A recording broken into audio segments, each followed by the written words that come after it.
Жарық жылдамдығы бүгінгі таңда ең жоғарғы жылдамдық саналады. Оған тең келетін жылдамдық жоқ. Оны өлшеу бірнеше жүздеген жылдарды қамтыды. Тек 1983 жылы ғана оны ғылыми тұрғыда дәлелдей алды. Оның жылдамдығы халықаралық келісім бойынша 290.792,458 км секунд. يدبر الأمر من السماء إلى الأرض ثم يعرج إليه في يوم كان مقداره 1000 سنة مما تعدون.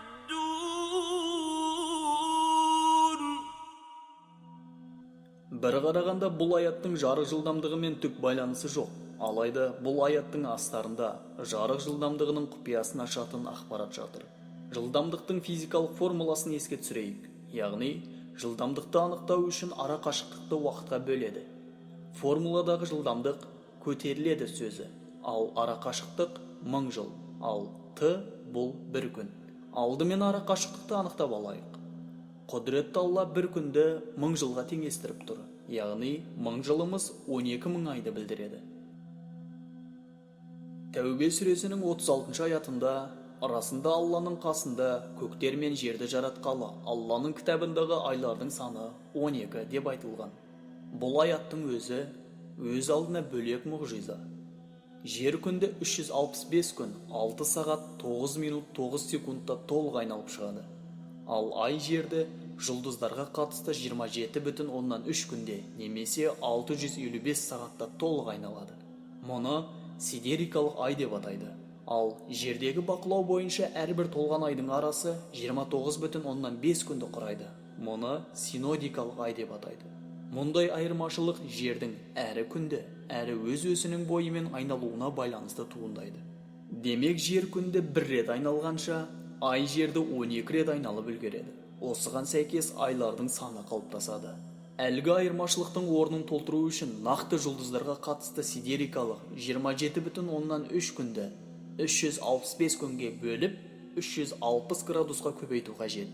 Нәтижесі 26 градус шығады. Шыққан нәтижені косинустар кестесіне салсақ, 0,189 мәнін аламыз. Ал айдың орбиталық қозғалу жылдамдығы 3682 км сағатты құрайды. Бұл мән қалай шықты? Жылдың кейбір мезгілінде айдың жерге тым жақын, кейбір мезгілінде тым алыс болатынын байқаған шығарсыз. Мұның себебі ай жерді эллипстік шеңбер бойымен қозғалады. Айдың жерге ең жақын кезі перигей деп аталады. Перигей шамамен 363.100 километрге тең. Ал ең алыс кезі апогей деп аталады. Ол шамамен 405.700 километрге тең. Яғни айдың орташа радиусы 384.264 километрге тең. Енді формулаға саламыз. Бұл жердегі пи тұрақты сан 3,14. Ал r айдың радиусы. Ал т бұл айдың жерді айналу уақыты 27,3 күн немесе 655 сағат. Мәндерді орнына қойсақ, айдың орбиталық жылдамдығы шығады. Сонымен шыққан мәндердің бәрін көбейтіп, ара қашықтықты табайық. Нәтижесі 25 миллиард 831 миллион 348 мың 35 километрді құрайды. Бұл көрсеткіш айдың 1000 жылдағы жүріп өтетін жолы. Ал т бұл жер бетіндегі бір күн. Жер өз-өзінің бойымен 23 сағат 56 минут 4 секунд ішінде толық айналым жасайды. Яғни секундқа шаққанда 86.164 секунд. Енді шыққан мәндерді орнына қоямыз.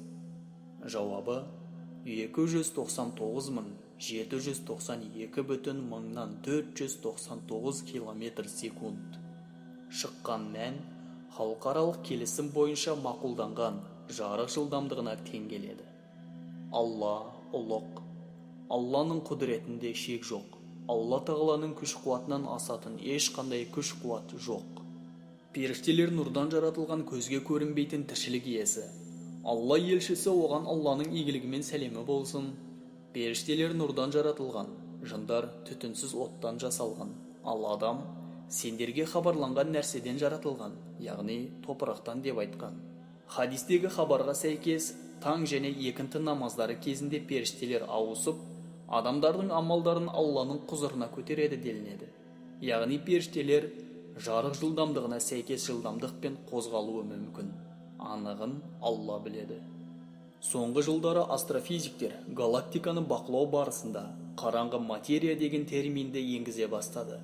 Әзірге бұл нақты дәлелденген жоқ, алайда сол ғылыми болжамдарға сәйкес қараңғы материя жарық жылдамдығынан әлдеқайда жылдам екенін болжап отыр. Ғылым дамыған сайын ғаламның сырлары ашылып жатыр. Әзірге ғалымдар бұл болжамды зерттеу үстінде, бәлкім алдағы жылдары мұның да сыры ашылар. Дегенмен бұл жылдамдық әлі анықталмаса да, қасиетті Құранда хабарланған. تعرج الملائكة